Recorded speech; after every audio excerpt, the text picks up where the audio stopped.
பீஷ்மதேவர் யாரு, அவர் எப்படி வந்து இங்க பிறவி எடுத்தார், இங்க வந்து தோன்றினார் அப்படின்ற விஷயத்துல இருந்து ஆரம்பிக்கிறாங்க. இது ஸ்ரீமத் பாகவத்துல கிடையாது, இது வந்து மத்த புராணங்கள்ல இருந்து எடுக்கப்பட்ட விஷயங்கள். அந்த விஷயத்த சொல்லிட்டு அதுக்கப்புறம் பாகவத்துக்குள்ள நம்ம பிரவேசிக்கலாம். பாகவத்துல பீஷ்மரை பத்தி என்ன சொல்லப்பட்டிருக்கு அப்படிங்கிற விஷயத்துல பிரவேசிக்கலாம். ஒரு முறை என்ன நடக்குது அப்படின்னா, பிரம்மதேவர் ஒரு பெரிய சபையை கூட்டியிருக்கார் அங்க சொர்க்கலோகத்துல. சோ அப்ப எல்லா தேவர்களும் அங்க வந்து கூடியிருக்காங்க, ரிஷிகள் கூடியிருக்காங்க. அப்படி இருக்கும்போது அங்க கங்கையும் வந்து கூடியிருக்காங்க. கங்கையும் அங்க வந்து பெண் உருள இருக்கிறதுனால அவங்க என்ன பண்ணிருக்காங்க, அந்த சபையில கூடியிருக்காங்க. சோ அப்படி அங்க பிரம்மதேவருடைய சபையில எல்லாரும் சர்ச்சை பண்ணிட்டு இருக்காங்க. எப்படி வந்து இந்த உலகத்தில் இருக்கக்கூடிய மக்களை உய்விப்பது அப்படின்ற விஷயத்தையும் அன்னைக்கு இருக்கக்கூடிய தர்ம விஷயங்களையும் பற்றி அவங்க பேசிட்டு இருக்காங்க, சர்ச்சை பண்ணிட்டு இருக்காங்க. அப்படி பேசிட்டு இருக்கும் வாயு சும்மா இல்லாம என்ன பண்றாரு அப்படின்னா, பலத்த காத்த வீசுறார். பலத்த காற்று வீசும் போல என்ன ஆகுது அப்படின்னா, கங்காதேவியினுடைய ஆடையானது, மேலாடையானது காற்றுல வந்து பறக்க ஆரம்பிக்குது. சோ இப்படி கங்காதேவனுடைய மேலாடை வந்து பறக்க ஆரம்பிக்கும் பொழுது சுத்தி இருக்கக்கூடிய எல்லாருமே கொஞ்சம் வெக்கமா ஃபீல் பண்றாங்க. இது வந்து சரியான உச்சிதமான விஷயம் கிடையாது. ஏன்னா பிரம்மதேவர் இருக்கார், எல்லாருக்கும் தந்தையான பிரம்மதேவர் இருக்கார். சோ அவரு முன்னாடி இப்படி ஒரு சங்கடம் நடந்துச்சு அப்படின்னா அது சரியில்லைன்னு சொல்லிட்டு எல்லாரும் தலையை குனிஞ்சிட்டாங்க. யாரும் அந்த கங்கையை பார்க்க விரும்பல, எல்லாரும் தலையை குனிஞ்சிட்டாங்க. பிரம்மதேவர் உட்பட எல்லாம் தலையை குனிஞ்சிட்டாங்க. அப்படி குனிஞ்சிட்டு இருக்கும்போது ஒரே ஒரு பிரம்ம ரிஷி அவர் என்ன பண்றாரு அப்படின்னா, துணிஞ்சி கங்கையை பார்க்க ஆரம்பிச்சிட்டார். கங்கையனுடைய அழகை பார்த்துட்டு இருக்காரு. பார்த்துட்டு இருக்கும்போது கங்கை என்ன பண்றாங்க அப்படின்னா, கங்கையும் யாரை பத்தி யோசிக்காம அந்த ரிஷியையும் பார்க்க ஆரம்பிக்கிறாங்க. சோ ஒரு பொது இடத்துல பெரியவங்க இருக்கும்போது எப்படி நடந்துக்கணும் அப்படின்ற அந்த இங்கிதம் கூட இல்லாம ரெண்டு பேரும் வேறு விதமான உணர்வுல வந்து பார்த்துட்டு இருக்கும் பொழுது பிரம்மதேவர் கோவம் வருது. சோ கோவம் என்ன பண்றாரு அப்படின்னா, ஒரு சாபம் கொடுக்கிறார் கங்காதேவிக்கு. நீ வந்து பூமியில போய் பிறக்கணும், பூமியில போய் நீ வாழணும் அப்படின்னு சொல்லிட்டு சாபம் கொடுக்கிறார். அது வரைக்கும் கங்கை வந்து பூமிக்கு வரவே இல்லை. அதுக்கப்புறம் அந்த பிரம்ம ரிஷிக்கும் சொல்றாரு, நீங்கள் என்ன பண்ணும், பூமியில போய் பிறவி எடுக்கணும் அப்படின்னு சொல்லிட்டு அவருக்கும் சாபம் கொடுத்தாரு.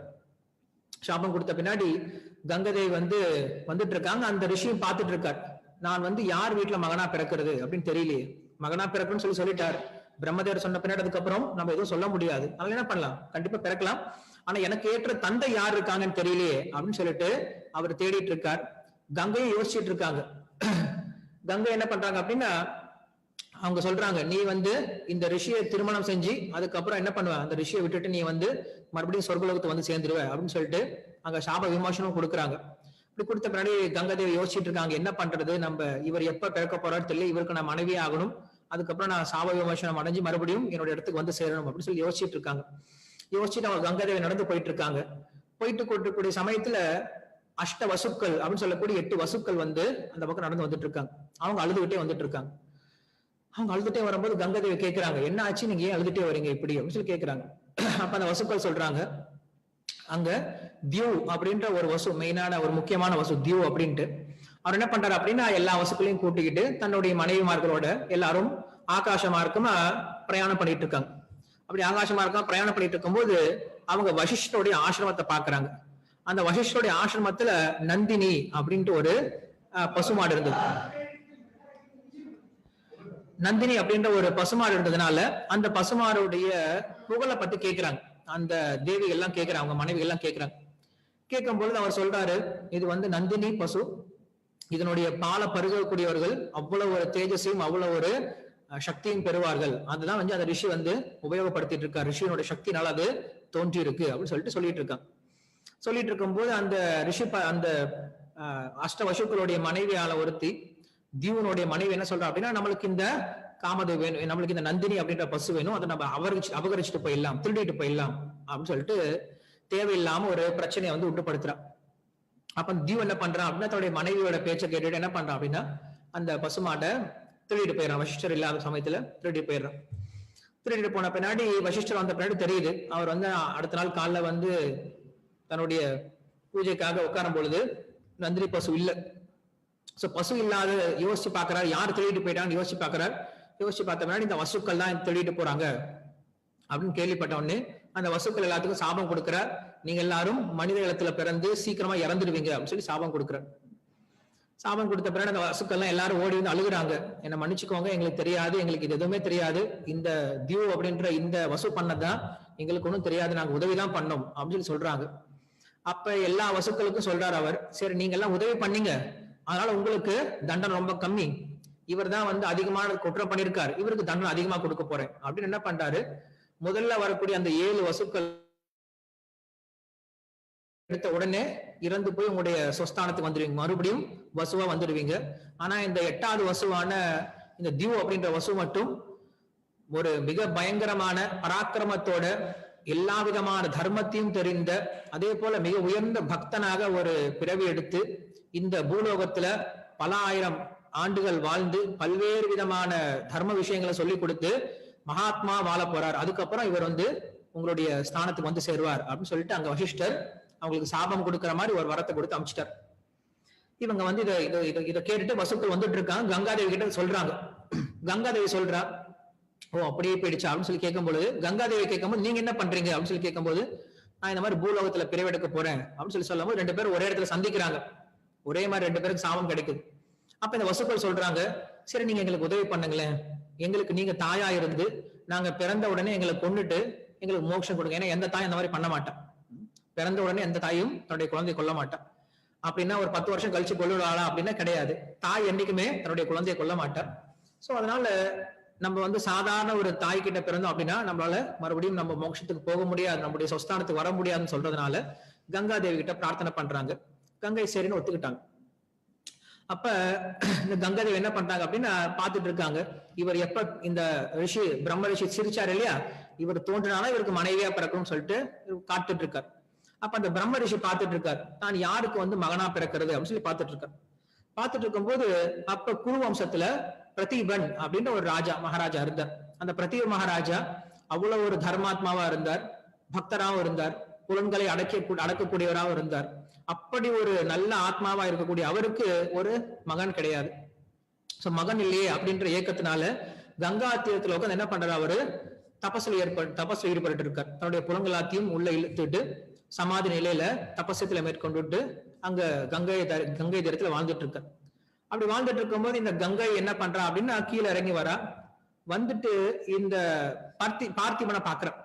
பார்த்திபனை பார்த்த உடனே இவதான், இந்த பார்த்திபன் தான் நம்மளுடைய கணவனா வரப்போறவர் போல இருக்கு அப்படின்னு ஒரு தப்பா புரிஞ்சுக்கிட்டு கங்கை என்ன பண்றா அப்படின்னா நேரடியா போய் இந்த பார்த்திபனுடைய வலது தொடையில போய் உட்காந்துட்டாங்க.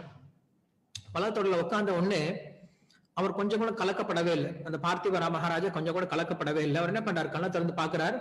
பார்த்தா அதி சுந்தரவதியா இருந்த பெண் கங்கை வந்து உட்காந்து இருக்காங்க. உட்கார்ந்து இருக்கும்போது கேட்கிறாங்க, பார்த்திப மகாராஜா கேட்கிறாரு, யாருமா நீ, எதுக்கு வந்து என்னுடைய இடத்துல உட்கார்ந்து இருக்க அப்படின்னு சொல்லி கேட்கிறாரு. அப்ப அந்த கங்கை சொல்றாங்க, நான் உன்னை திருமணம் செஞ்சுக்க போறேன், உன்னை திருமணம் செஞ்சுக்க ஆசைப்படுறேன் அப்படின்னு சொல்லி கேட்கிறாங்க. சோ அப்ப அந்த ராஜா சொல்றாரு, நீ வந்து ராஜாவை திருமணம் செஞ்சுக்கணும் அப்படின்னு நினைச்சது சரிதான், ஆனா என்னுடைய இடத்துல நீ வந்து உட்கார்ந்து தப்பான இடத்துல வந்து உட்கார்ந்து இருக்க. ஏன்னா பொதுவா வந்து வலது தொடையில தன்னுடைய மகளோ இல்லைன்னா தார வார்த்தை கொடுக்கும் போது மருமகளையோ உட்கார வச்சு தார வார்த்தை கொடுப்பாங்களே தவிர வலது தொடையில மனைவி என்னைக்கு உட்கார வச்சுக்க மாட்டாங்களாம், இடது தொடையில மனைவி உட்கார வச்சுப்பாங்களாம். சோ அப்படி நீ வந்து தப்பான இடத்துல உட்கார்ந்துட்டு இருக்க, ஆனா உன்னை நான் என்ன பண்ண முடியாது, என்னுடைய மகளா ஏத்துக்க முடியாது. ஏன்னா என்னுடைய மடியில வந்து உட்காந்துட்டு நீ, சோ மடியில வந்து உட்கார்ந்தாலும் என்னால மகளா ஏத்துக்க முடியாது. உன்னை என்ன பண்ணலாம் அப்படின்னா என்னுடைய மருமகளா ஏத்துக்க முடியும். என்னுடைய பையனுக்கு உன்னை வந்து சம்மதம் கொடுக்க முடியும். எனக்கு ஒரு பையன் பிறந்தான் அப்படின்னா அவனை திருமணம் செஞ்சுக்கலாம். ஏன்னா என்னுடைய பையன் அப்படின்றவங்க என்னுடைய சொரூபம் தான், அப்பாவுடைய பிரதிபிம்பம் தான் பையன் சொல்லி சொல்றோம். சோ அப்படி என்னுடைய பிரதிபிம்பமா இருக்கக்கூடிய என்னுடைய பையனை நீ திருமணம் செஞ்சுக்கலாம் அப்படின்னு சொல்லிட்டு அந்த பார்த்திப மகாராஜா சொல்லிட்டு அவர் போயிட்டார். போன பின்னாடி பகுகாலம் கழிச்சு அவருக்கு சந்தனு அப்படின்ற ஒரு மகன் பிறக்கிறான். அந்த சந்தன மகாராஜன் வளர்ந்துட்டு இருக்கார்.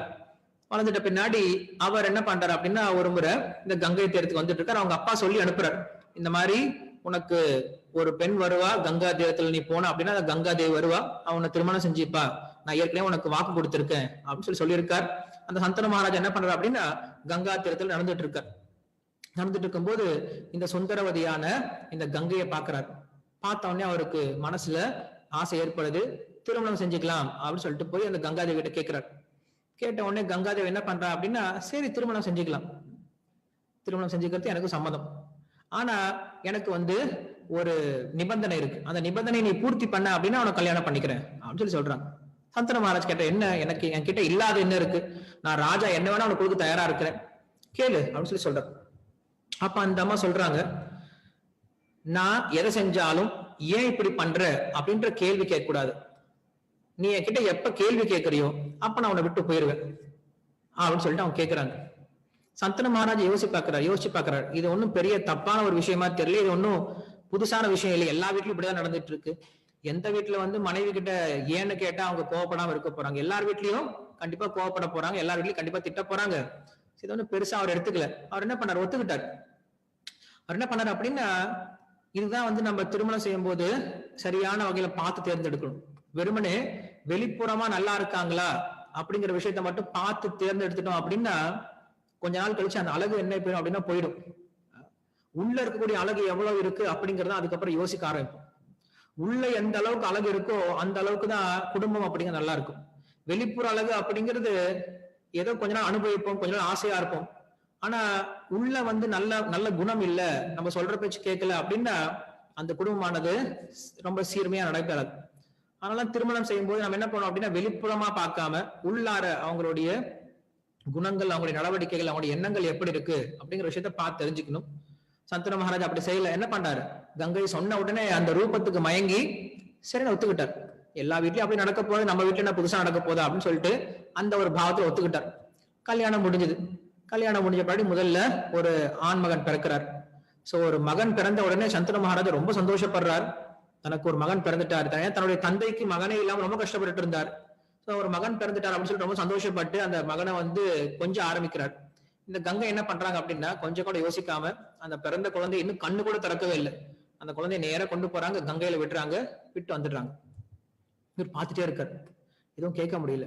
கேட்டா விட்டுட்டு போயிடுவா அப்படின்ற பயம், எங்க விட்டு போயிடுவாள்ன்ற பயம். என்ன பண்றா, கேட்கவே இல்லை, பொறுத்துட்டு இருக்கார். 1வது குழந்தை, 2வது குழந்தை, 3வது குழந்தை, 4வது குழந்தை, 5வது குழந்தை, 6வது குழந்தை, 7வது குழந்தை வரைக்கும் என்ன பண்ணல, எதுவும் கேட்கவே இல்லை.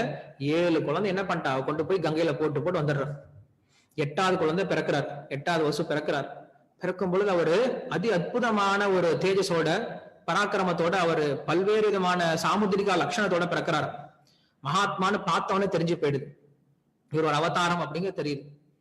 அப்படி தெரிஞ்ச உடனே அந்த மகாராஜா சந்தனு மகாராஜாக்கு ஆசை, இவர் எப்படியா நம்ம தக்க வச்சுக்கணும் அப்படின்ட்டு. உடனே அந்த பெண் கிட்ட கூப்பிட்டு கேட்கிற, நீ ஒரு பெண்ணா, ஒரு ராட்சசி கூட இப்படி பண்ண மாட்டா, தன்னுடைய குழந்தைய கொண்டு சாப்பிட மாட்டா, என்ன பண்ற, பிறந்த குழந்தை எல்லாத்தையும் கொண்டு போய் தண்ணியில போய் கொண்டுறையே, உனக்கு ஏதாவது புத்தி இருக்கா, உனக்கு மனசு இருக்கா அப்படின்னு சொல்லிட்டு கொஞ்சம் கடுமையான வார்த்தைகளை சொல்றான். சொன்ன உடனே அந்த கங்கை சிரிச்சிட்டா. சரி, நீ என்கிட்ட எப்ப கேள்வி கேட்டியோ நான் இனிமேல் உன்கிட்ட இருக்க போறது கிடையாது, ஏன்னா அதான் அக்ரிமெண்ட். நான் செய்யற விஷயத்த நீ எப்ப ஏன்னு கேட்கறியோ அப்ப நான் உன்னை விட்டு போயிருவேன் அப்படின்னு சொன்னதுனால இப்ப என்ன பண்றான், விட்டு போயிடுறேன் அப்படின்னு சொல்லிட்டு அவர் கிளம்ப ஆரம்பிக்கிறார். அப்ப அவர் கேட்கிறாரு, சரி என் குழந்தை என்கிட்ட கொடுத்துரு, என்னுடைய மகனை என்கிட்ட கொடுத்து நீ போ அப்படின்னு சொல்லி சொல்றாரு. அது எப்படி கொடுக்க முடியும், அது என்னுடைய குழந்தை. அந்த குழந்தைய என்ன பண்ண போறான் அப்படின்னா நல்லபடியா வளர்த்து அவனை கொண்டு போய் வசிஷ்டர்கிட்டையும் பரசுராமர்கிட்டையும் நல்ல வில்வித்தியை கத்து கொடுத்து, பிரகஸ்பதிக்கு நல்லா படிச்சு நல்ல புத்திவானா, நல்ல பலவான, நல்ல பராக்கிரமசாலியா நான் உன்னை என்ன பண்றேன், திருப்பி உங்ககிட்டே கொடுத்துறேன் அப்படின்னு சொல்லிட்டு அந்த குழந்தைய கூட்டிட்டு போயிடாராம். தேவவிரதன் அப்படின்ற பேர் வச்சு வளர்த்துட்டு இருக்காங்க. காங்கேயன் அப்படின்ற பெயரோடையும், கங்கைக்கு பிறந்ததுனால காங்கேயன் அப்படின்ட்டும், தேவவிரதன் அப்படின்ற பெயரோடையும் அந்த குழந்தைய வளர்த்துட்டு இருக்கா. இந்த விஷயத்த மறந்து போய் என்ன பண்றான் அப்படின்னா, அந்த சந்தனு மகாராஜன் அந்த கங்கா தீரத்துல மறுபடியும் நடந்து போயிட்டு இருக்கான். நடந்து போயிட்டு இருக்கும்போது அப்ப ஒரு சின்ன பையனை பாக்குறான். அந்த சின்ன பையன் அங்க என்ன பண்றான் அப்படின்னா, திடீர்னு பார்த்தா அப்படின்னா கங்கை பெரிய சமுத்திரம் மாதிரி நிறைய அலைகளோட பின்னாடி வருதான். கங்கை என்னைக்கு முன்னாடி ஓடிட்டு இருக்கும், அந்த கங்கை என்ன அதான் பின்னாடி ஓட ஆரம்பிக்குதான். கங்கை என்னடா இப்படி பின்னாடி ஓடுது அப்படின்னு சொல்லிட்டு கொஞ்சம் போய் தூரத்துல பார்க்கும்போது இந்த பையன், சின்ன பையன் என்ன பண்றான் அப்படின்னா, அந்த கங்கையை தன்னுடைய கையால தடுத்து கங்கை தண்ணியை இப்படி பின்னாடி தள்ளி அடிச்சு தள்ளுறானா, கங்கை தண்ணி பின்னாடி ஓடுதான். அவ்வளவு ஒரு பராக்கிரமசாலியா இருந்துட்டு இருக்கார். சின்ன பையனை பார்த்தோன்னே உனக்கு புத்திர வாத்சல்யம் வர ஆரம்பிக்குது. நமக்கும் ஒரு பையன் இருந்திருந்தான் இல்லையா, அவனும் இருந்திருந்தா இந்த வயசுதான் இருந்திருக்கும் அப்படின்னு சொல்லிட்டு அவர் யோசிக்க ஆரம்பிக்கிறார். அவருக்கு தெரியாம அந்த குழந்தைய விட்டு கேட்கிறார், நீ யாருப்பா நீ அப்படின்னு சொல்லி கேட்கிறார். என்னோட பேரு தேவவிரதன் சொல்லி சொல்றான். உங்க அம்மா எங்க இருக்காங்க? எங்க அம்மா இங்கதான் இருக்காங்க அப்படின்னு சொல்லும் போது கங்கா மறுபடியும் வெளியில வராங்க. வெளில வந்த பின்னாடி இதான் உன் பையனை நீ கூட்டிட்டு போ அப்படின்னு சொல்லிட்டு அந்த கங்கை என்ன பண்றா அப்படின்னா, கங்கா தேவி அந்த தேவவிரதனை கொடுத்து அனுப்புறாங்க. சோ தேவவிரதனை கூட்டிட்டு வந்துட்டு சந்தனு மகாராஜன் வாழ்ந்துட்டு இருக்கான். ரொம்ப வயோதிகம் ஆயிடுச்சு. ரொம்ப வயோதிகமானாலும் உள்ள இருக்கக்கூடிய அவனுடைய ஆசை இன்னும் தீரவே இல்லை. என்ன பண்ணிட்டு இருக்கான் அப்படின்னா, அவன் மறுபடியும் தன்னுடைய வேட்டைக்கு எல்லாம் போயிட்டு வெளில வந்துட்டு இருக்கான். ஒரு முறை வேட்டைக்கு போகும்போது என்ன பண்றான் அப்படின்னா, அங்க மத்ஸ்யகந்தி அப்படின்னு சொல்லக்கூடிய யோஜனகந்தி, யோஜனகந்தின்னு சொல்லக்கூடிய அந்த சத்தியவதி என்ன பண்றான், முதல் முறையா பாக்குறான். உச்ரைஸ்ரவசு அப்படின்ற ஒரு வேடவனுடைய பொண்ணு அந்த சத்தியவதி. இதுக்கு முன்னாடி ஒரு மத்ஸ்யகந்தியா இருந்த, மத்ஸ்யகந்தி அப்படின்னா அவன் மேல நிறைய மீன் நாத்தம் அடிக்குமா. அதுக்கப்புறம் பராசர முனிவருடைய கருணையினால அவன் என்ன ஆயிட்டான்னா யோஜனகந்தி ஆயிட்டான். யோஜனகந்தி அப்படின்னா ஒரு யோஜனை அப்படின்னா 8 கிலோமீட்டர். சோ அவ இருந்தா அப்படின்னா அவளை சுத்தி 8 கிலோமீட்டருக்கு நல்ல வாசம் அடிக்குமா, நல்ல மனம் அடிக்குமா. அப்படி ஒரு வரத்தை பெற்றுட்டா அவ. அதனால யோஜனகந்தி சத்தியவதி அப்படின்னு சொல்றோம். அந்த சத்தியவதியை பாக்குறாரு. பார்த்த உடனே இவருக்கு ஆசை வருது, இந்த சத்தியவதி திருமணம் செஞ்சுக்கணும் ஆசை வருது. திருமணம் செஞ்சுக்கணும் அப்படின்னு ஆசை வந்த பின்னாடி என்ன பண்றாரு அப்படின்னா, அந்த தந்தை கிட்ட, அந்த சத்தியவதியினுடைய தந்தை கிட்ட போய் கேட்கிறார், இந்த மாதிரி எனக்கு உன்னுடைய பொண்ணை தாரவாத்து கொடு, நான் கல்யாணம் பண்ணிக்கணும் சொல்லி கேட்கிறார். கேட்ட பின்னாடி அந்த உச்சரேஸ்வரவசி என்ன சொல்லுவான், ராஜா இல்லையா, சோ ராஜா கேட்டா கண்டிப்பா கொடுக்கலாம். ஆனா என்ன கேட்கிறான், ஒரு நிபந்தனை விதிக்கிறான். சாமி, நான் உனக்கு என்னுடைய பொண்ணை கொடுக்குறேன், ஆனா கொடுத்துட்டேன் அப்படின்னா அப்புறம் என்னுடைய பொண்ணுக்கு ஒரு பையன் பிறப்பா, அந்த பையனை நீ ராஜாவாக்கணும். அந்த பையனை நீ ராஜாவாக்குன அப்படின்னா என்னுடைய பொண்ணை உன்கிட்ட கொடுக்குறேன் அப்படின்னு சொல்றான். சொன்ன பின்னாடி சந்தான மகாராஜால ஏத்துக்க முடியல. ஏன்னா சந்தான மகாராஜனுக்கு ஏற்கனவே பையன் இருக்கான், பீஷ்மர் இருக்காரு. பீஷ்மர் அப்படி பார்த்து வளர்த்துட்டு இருக்காரு, தேவரத்தனை வளர்த்துட்டு இருக்காரு. சோ அப்படி இருக்கும்போது எப்படி இவனை ஒத்துக்கிறது அப்படின்னு சொல்லிட்டு என்ன பண்ணாரு, அவரு கொடுக்க முடியாதுன்னு சொல்லிட்டு ரொம்ப மீள முடியாத மனதோட வருத்தத்தோட என்ன பண்ணார், மறுபடியும் வீட்டுக்கு வந்துட்டார். வீட்டுக்கு ஒரு வாரமா சரியா சாப்பிட்றது கிடையாது, தூங்குறது கிடையாது, அரசவைக்கு போறது கிடையாது, இதை பத்தி யோசிச்சுட்டு இருக்காரு. அந்த பெண்ணுடைய நினைப்பு மறுபடியும் வந்துட்டு இருக்கு. சோ இதை பார்க்கக்கூடிய தேவரத்தன் என்ன பண்றாரு அப்படின்னா தன்னுடைய தந்தை கிட்ட கேட்கிறார், தந்தை என்ன ஆச்சு, நீங்க முன்ன மாதிரி கிடையாது, சரியா சாப்பிட்றது கிடையாது, சரியா தூங்குறது கிடையாது, அரசவைக்கு நாட்டினுடைய அலுவலகங்கள்ல சரியா பாக்குறது கிடையாது, என்ன ஆச்சு அப்படின்னு சொல்லி கேட்கிறார். அப்ப அவர் சொல்றாரு, ஒண்ணும் இல்லப்பா, வயோதிகம், வேற ஒன்னும் கிடையாது அப்படின்னு சொல்லிட்டு அவர் தட்டி கழிச்சிட்டார். பீஷ்மருக்கு புரியுது. பீஷ்மர் என்ன பண்றாரு அப்படின்னா தன்னுடைய சாரதி கிட்ட போய் கேட்கிறார், தன்னுடைய அப்பாவுடைய சாரதி கிட்ட போய் கேட்கிறார், டிரைவர் கிட்ட. டிரைவருக்கு தான் தெரியும் ஓனர் என்னெல்லாம் பண்றாரு அப்படின்ட்டு. டிரைவர் தான் எல்லா இடத்துலயும் ஓட்டிட்டு போறாரு இல்லையா, அவர் எங்க போய் சாப்பிடறாரு, எங்க போய் தங்குறாரு, எங்க போய் தூங்குறாரு எல்லாம் அவருக்கு தெரியும். சோ என்ன பண்ற, கரெக்டா போய் அந்த டிரைவர் கிட்ட கேட்கிறார், என்ன ஆச்சு எங்க அப்பாவுக்கு அப்படின்னு கேட்கிறார். சொல்றாரு, இந்த மாதிரி அந்த பெண்ணை பார்த்தாரு, அந்த பெண்ணை திருமணம் செய்ய நினைச்சாரு. அந்த பெண்ணுடைய அப்பா இப்படி சொன்னதுனால உங்களுடைய அரசாங்கம், உங்களுடைய ராஜாங்கம் போயிடுமே அப்படின்னு சொல்லிட்டு உங்களுக்காக அந்த பெண்ணை தியாகம் பண்ணிட்டு வந்துட்டாரு உங்க அப்பா, அதை பத்தி நினைச்சிட்டு இருக்காரு அப்படின்னு சொல்லி சொல்றாரு. பீஷ்மர் ரொம்ப வருத்தப்பட்டாரு, எனக்காக எங்க அப்பா இவ்வளவு பெரிய தியாகம் பண்ணிருக்காரா, எனக்காக ஒரு பெண்ணை வேணாம்னு சொல்லி நிராகரிச்சு வந்திருக்காரா, நான் இப்ப போய் எங்க அப்பாவை சந்தோஷப்படுத்தணும் அப்படின்னு என்ன பண்றாரு, நேரடியா ரதத்தை எடுத்தார், அங்க வீட்டுக்கு போய் சேர்ந்துட்டார். போயிட்டு அந்த வீட்டுல இருக்கக்கூடிய அந்த உச்சரேஸ்வரருக்கு கேட்கிறார், எங்க அப்பாவுக்கு அவருடைய பெண்ணை கொடு சொல்லி கேட்கிறார். அவரு இந்த விஷயத்த சொல்றார், கொடுக்குறப்பா, ஆனா என்னுடைய பெண்ணுடைய மகன் தான் ராஜாவாகணும், நீ ஆகக்கூடாது. சரி, ஒத்துக்கிறேன், அதை நான் கண்டிப்பா பண்றேன், நான் ராஜா ஆக போறது கிடையாது, உன்னுடைய மகளுக்கு பிறக்கக்கூடிய பையன் தான் ராஜாவா, அதை நான் ஒத்துக்கிறேன் அப்படின்னு சொல்லிட்டு அவர் என்ன பண்றாரு, சத்தியம் பண்ணி கொடுக்குறாரு.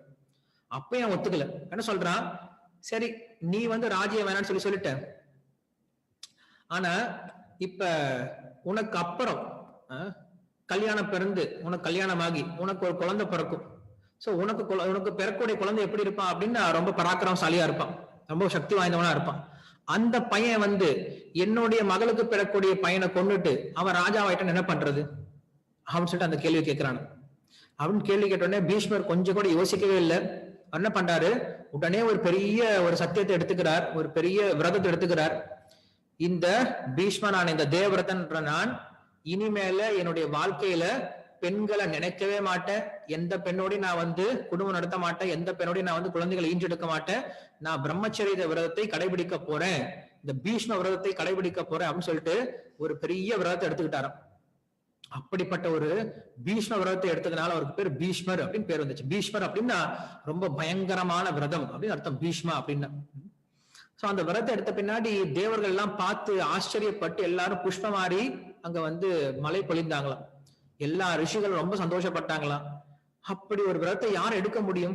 ஏன்னா இப்படிப்பட்ட ஒரு ராஜாவா இருந்து அவருக்கு அனுபவிக்கக்கூடிய எல்லா விதமான திறமையும் இருந்து என்ன பண்றாரு, அவரு தன்னுடைய தந்தைக்காக பிரம்மச்சரியத்தை கடைபிடிக்கிறேன் அப்படின்னு சொல்லிட்டு ஒத்துக்கிட்டார். ஒத்துக்கிட்ட பின்னாடி ஒத்துக்கிட்டது மட்டும் கிடையாது, வாழ்க்கை முழுக்க இருந்து காட்டினார். சோ விரதம் எடுத்ததுனால பீஷ்மர், அதை ஆச்சரணம் பண்ணி காட்டினதுனால பீஷ்மாச்சாரியர். அவர் வெறும் பீஷ்மர் மட்டும் கிடையாது, பீஷ்ம ஆச்சாரியர் ஆயிட்டார். தான் எடுத்த விரதத்தை கடைபிடித்து காட்டினார். அப்படி பீஷ்மாச்சாரியாரா வாழ்ந்துட்டு இருக்கார். தன்னுடைய அம்மா பாக்குறார், அந்த சத்தியவதியை பாக்குறார். சத்தியவதியை பார்த்து, அம்மா ஏறுங்க, வண்டியில் ஏறுங்க போலாம் அப்படின்னு சொல்லிட்டு வண்டியில கூப்பிடுறாரு.